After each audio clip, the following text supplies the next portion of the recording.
Terrifier 3 is a supernatural Christmas slasher written and directed by Damien Leone and starring David Howard Thornton, Lauren Lavera, Elliot Fulham, Samantha Scafidi, Margaret Ann Florence, and Bryce Johnson.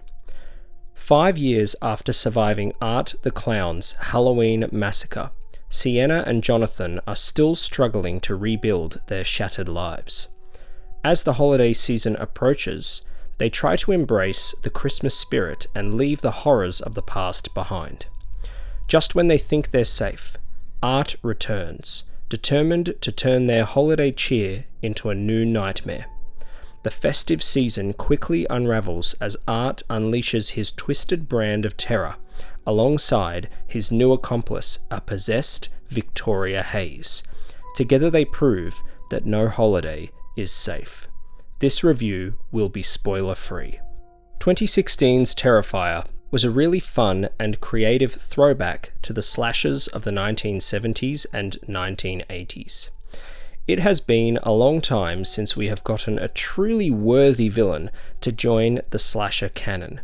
Art the Clown is quickly becoming iconic, and I believe he will continue to go down in horror history, proving himself worthy next to greats like Freddy Krueger, Jason Voorhees, Michael Myers, and Leatherface.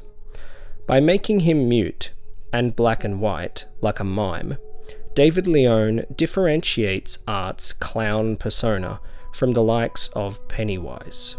2022's Terrifier 2 introduced a great final girl in Sienna Shaw, and built supernatural lore for over 2 hours, which opened the door to a franchise of potentially epic proportions. How often do you get slashers that are over 2 hours? This one is 2, and it does a great job with its pacing. I love the success story of this series. Leone built this series from the ground up, and now with the third installment, they are getting a $2 million budget and wide cinema distribution. The film opened at number 1 at the box office, which makes me so happy because this has been all driven by the fans. They showed up for this and decided that they really wanted to support it, and now due to the success, there will be a Terrifier 4, and I'm sure many more after that. While I have a real soft spot for the guerrilla filmmaking of the first film, I have to say that this is easily the best of the series so far. At least from a technical standpoint, the cinematography has had a major upgrade here with a great filmic look, hoisted by a fantastic use of lighting, which is always dark but places a glowing emphasis on the main subject of the frame. One shot that pops into my head is one of Art sitting in front of a window in a rocking chair. The colours really reflect the 1980s here, with a focus on rich blues and reds, which is great for the blood, of course. This is how you colour grade a darkly lit film. The focus of the scene always pops because of the dynamic range of colour and light in the image. The back half of the film has the comedic tone that you'd expect from Terrifier, but the opening of this film was actually quite visceral. Dressed as Santa Claus, Art comes down the chimney into a random family's house, where their youngest child of 2 is awake and trying to catch a glimpse of Santa. We witness much of the scene from the little girl's perspective, which is why it is so effective. When Art goes upstairs to find the sleeping brother and parents, you at first don't see any of the kills. This is where the amazing and hard-hitting sound design works its magic. As they say, you can't be shown anything worse than what you can imagine. I will say that this film at times does test that theory, once it inevitably shows you the aftermath, and in the mean-spirited way that this series tends to do. But that's what we horror fans love about this series, right? It's mean-spirited. The practical effects are masterful, and even though they are over the top and purposefully hokey, the violence still carries weight and feels real due to how long you're exposed to the events. At times, you are forced to watch for longer than needed. Some would argue it is gratuitous, but that really is the point, isn't it? and it's nice to see a modern mainstream horror be willing to test these limits. We've seen stuff like this before, don't get me wrong, but a lot of modern American horror films are pretty tame when it comes to the violence. Aside from maybe one big shocking moment that probably rips off Ari Aster, they have a lot of quick cut editing and CGI, and it never really feels effective. Think of a recent film like Abigail. I enjoyed that film, but for a film with a lot of blood, it isn't disturbing in the slightest. And that's all based on presentation. If you truly want to affect an audience, you need to be willing to go the extra mile. The makeup effects used here are awesome, especially on Victoria, who I really liked as Art's accomplice this time around. Having these two team up was a great way to keep the characters fresh, as we normally see slasher villains flying solo. And of course, since Art is a mute, Victoria kind of gets to be a bit of a voice for him, so that was fun. The performance by Samantha Scafidi as Victoria is creepy and intense. I love that they've continued to use Victoria in unexpected ways. She has a particularly eyebrow-raising scene involving shattered glass.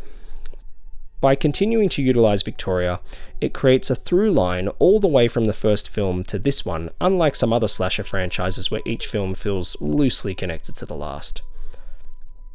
I'm sure you could still enjoy this on a pure popcorn level if you hadn't seen the first two, but it is great to be rewarded for having seen them.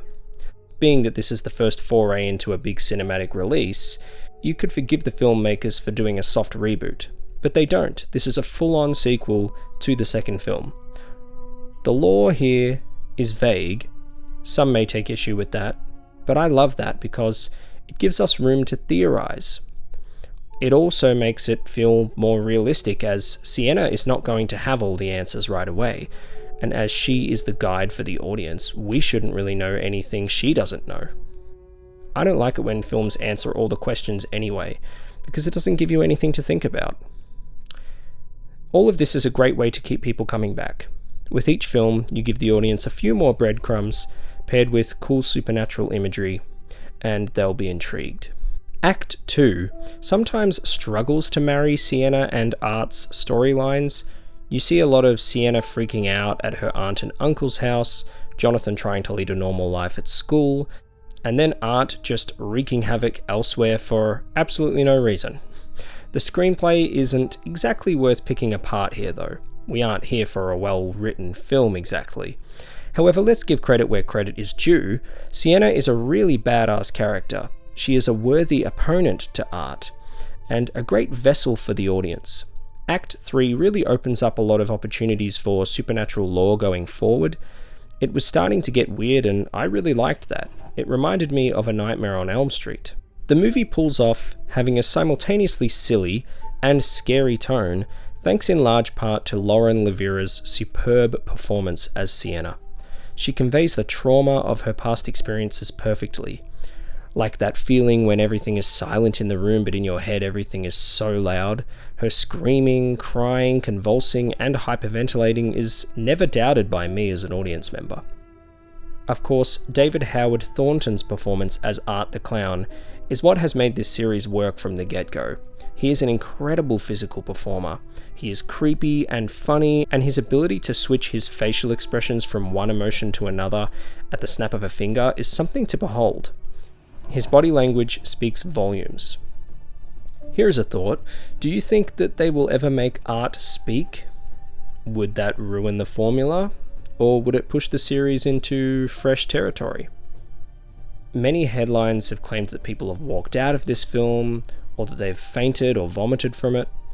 If you have, then I don't know what to tell you. You probably should have watched some other horror to prepare yourself first. I admittedly broke a small sweat and physically cringed at points, like if someone's leg gets hurt, my toe twitches, that kind of thing. But look, if you're a big horror fan, you will be able to handle it. It is gory, don't get me wrong, it's definitely gory. I just don't like it when controversy gets drummed up and overblown by articles in the lead up to the release of a horror film. But I suppose it's all part of the fun, right? Still, remember when everyone was going nuts over the first Joker film pre-release? That film was pretty tame. Don't get me wrong, I liked the first Joker. I'm not one of those pretentious film bro Joker haters, but it wasn't the second coming of Jesus, guys. I really like where the Terrifier series is headed.